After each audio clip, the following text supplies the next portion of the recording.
Hello everyone, welcome back to my channel Beardent. Now previously we have learned about the difference between conventional current and electron current. So now before going through more detail about the electric current, we should know what is ampere. So ampere actually it's a unit of current.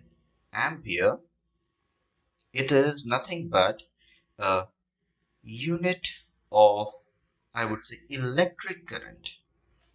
Okay, and this is very much important to understand the ampere. Now what is ampere and what is its formula and what is the unit of ampere, that we will see in this video. So before learning about the ampere, we should know about what is coulomb. Okay, what is coulomb? I'm gonna take here to a small example to make it more easy for you. So let's consider coulomb is a person. So this is Coulomb. So Coulomb is a person and he has a briefcase. So here is his briefcase. Okay. And in his briefcase, he carries many electrons. Many electrons. That we'll see how many electrons. Okay. And this Coulomb travels through the conductor. Yes. So consider I'm drawing a conductor over here. So let's consider this is a conductor, okay, which is attached to a battery.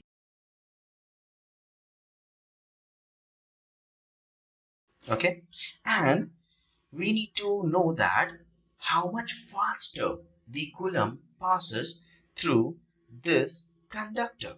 So it's a conductor, we all know that, okay, and we should know that how much faster coulomb carries those electrons through this conductor.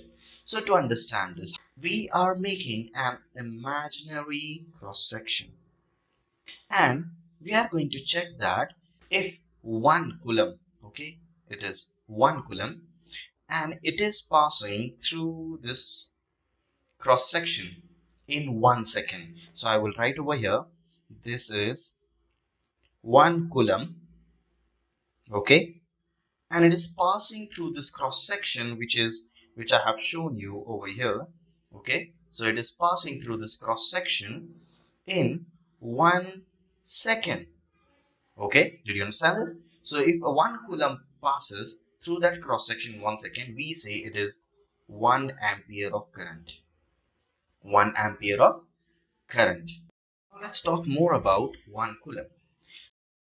So 1 coulomb almost it carries 6.24 into 10 to the power 18 electrons.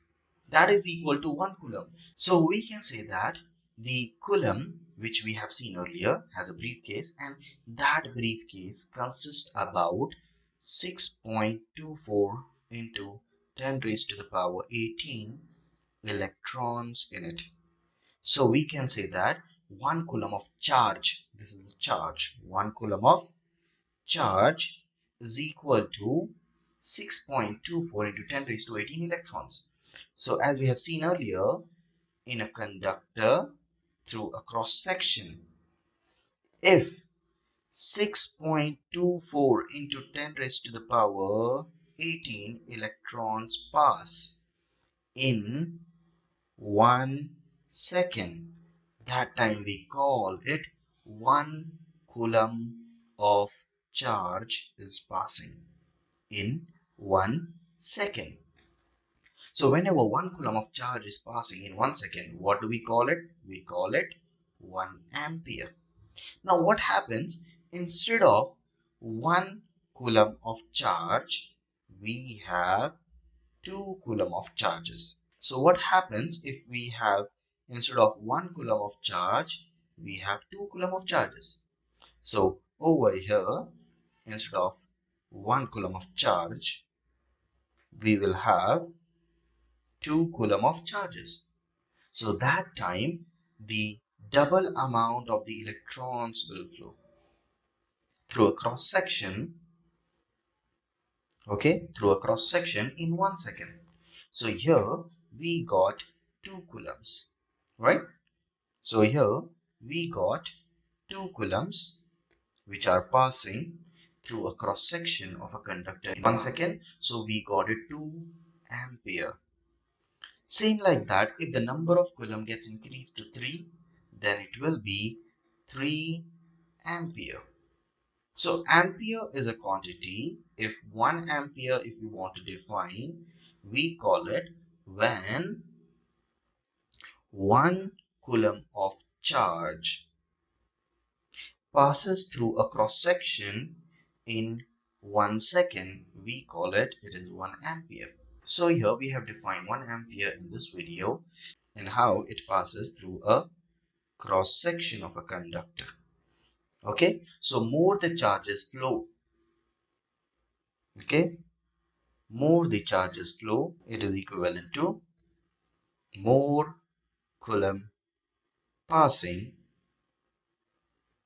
through that cross section of a conductor in 1 second. So here we have learned about the ampere. For knowing more about electricity, stay tuned and watch the upcoming videos which I'll be posting soon. Thank you.